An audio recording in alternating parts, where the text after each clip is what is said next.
video ini kelompok kami memilih Samsung sebagai contoh perusahaan internasional yang melakukan ekspor, impor dan strategi ekspansi.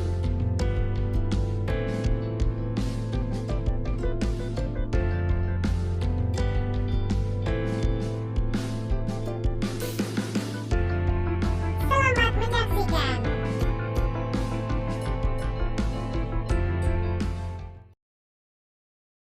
Samsung termasuk perusahaan yang konsisten menciptakan ponsel canggih, dan produknya itu diterima dengan baik oleh masyarakat.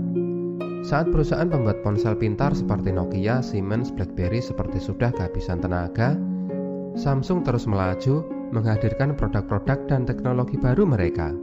Teman-teman tentu sudah tahu dong produknya Samsung, ponsel pintar dengan desain menawan, serta teknologi yang sangat canggih. Tapi sesungguhnya Samsung itu tidak hanya menjual ponsel saja loh. Dan di awal ia berdiri, justru bukan produk teknologi yang ia buat. Bagaimana ceritanya? Mari kita simak bersama-sama. Perusahaan Samsung didirikan oleh Lee Byung-chul. Ia merupakan pengusaha berkebangsaan Korea yang lahir pada tanggal 12 Februari tahun 1910. Usaha pertama yang dijalankan belum menggunakan nama Samsung. Usaha itu adalah penggilingan padi. Namun sayang usaha itu bangkrut. Nah, belajar dari pengalaman itu, pada tahun 1938, Lee Byung-chul mendirikan perusahaan yang ia beri nama Samsung. Kata Samsung dalam bahasa Korea berarti 3 bintang. Ia sengaja memilih kata itu karena memiliki cita-cita membangun perusahaannya itu menjadi besar dan abadi, persis seperti bintang di langit. Alasan menggunakan angka 3 karena di Korea ia memiliki makna sebagai simbol dari sesuatu yang besar dan berkuasa. Awalnya perusahaan itu bergerak dalam bidang perdagangan, menjual ikan, sayuran, serta buah-buahan ke Cina. Usahanya laris dan berkembang dengan amat pesat. Sejak tahun 1958 hingga seterusnya, Samsung mulai berekspansi ke industri lain seperti industri keuangan, media, bahan kimia, bahkan pembuatan kapal sepanjang tahun 1970-an. Tahun 1968, Samsung juga memasuki industri elektronik. Nah, waktu memasuki industri elektronik itu sebenarnya Lee Byung-chul sudah diperingatkan oleh sahabatnya bahwa terlalu berekspansi yang berlebihan itu tidak baik loh. Perusahaan itu juga harus menjaga kondisinya. Tapi Lee Byung-chul memastikan bahwa yang ia lakukan itu bukan semata-mata demi bisnis saja, tetapi agar negerinya itu tidak dibanjiri oleh produk impor dari negara Jepang. Nah, waktu usaha itu dimulai, kenyataannya memang perusahaan itu belum mampu bersaing. Sampai-sampai perusahaan elektronik Jepang itu menertawakan Samsung. Ia dianggap seperti ikan kecil yang mencoba berenang di kolam yang dipenuhi oleh ikan-ikan yang besar. Tapi Lee Byung-chul menolak untuk menyerah. Ia tetap berusaha dan memperbaiki produknya. Hingga pada tahun 1970, Samsung Elektronik berhasil memproduksi televisi hitam putih 12 inch. 2 bulan kemudian, malah produk itu sudah diekspor ke luar negeri. Pemerintah sangat mengapresiasi keberhasilan Samsung. Korea mulai unjuk gigi.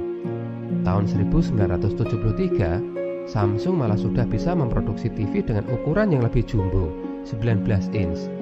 Dan di tahun 1978, Samsung telah memproduksi lebih dari 5 juta TV, yang menjadikannya sebagai produsen TV paling besar di dunia. Samsung telah menjadi ikan besar yang berenang di kolam di antara ikan-ikan besar lainnya. Pada tahun 1980, Samsung mulai memasuki bisnis perangkat telekomunikasi, cikal bakal dari perusahaan telepon seluler. Saat itu sebenarnya Samsung sudah diperingatkan karena nilai investasinya itu sangat besar. Apalagi sudah banyak perusahaan besar itu yang berada di dalamnya. Mereka itu semua raksasa, sulit untuk ditaklukkan. Kemungkinan besar Samsung itu pasti akan rugi jika ikut masuk ke bisnis perangkat telekomunikasi. Lebih baik mundur. Apalagi perusahaan Samsung itu kan sudah cukup jaya. Apalagi sih yang mesti dikejar? Dalam sebuah rapat terbatas menanggapi hal itu, Lee Byung-chul mengatakan, "Kita tetap memasuki bisnis itu.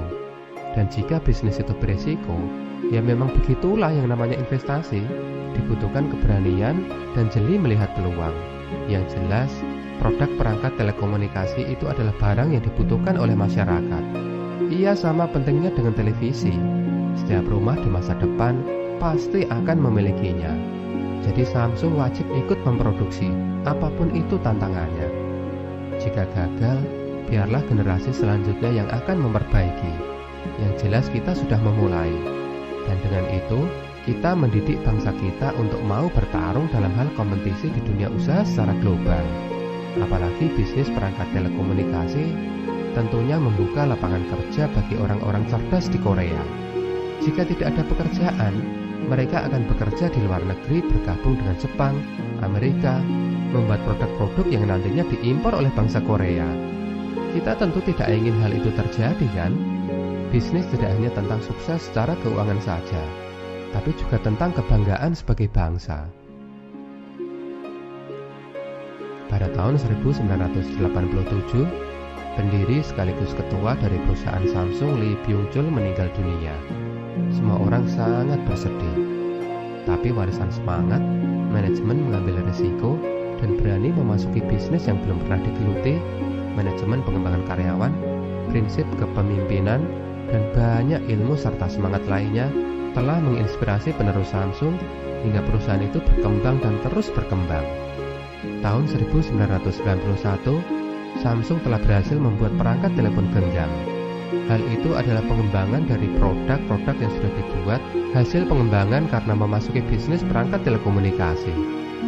Selanjutnya, perkembangan produk itu terus dilakukan, dan terus dilakukan, membuat perangkat semakin canggih dengan teknologi baru yang memukau.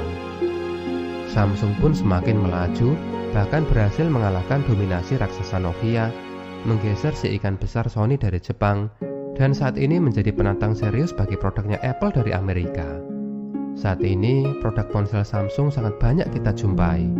Ia telah berjaya dan mendunia, persis seperti prinsip pendiri saat menamai perusahaannya Samsung, yang memiliki arti sesuatu yang besar, berkuasa, dan abadi seperti bintang di langit.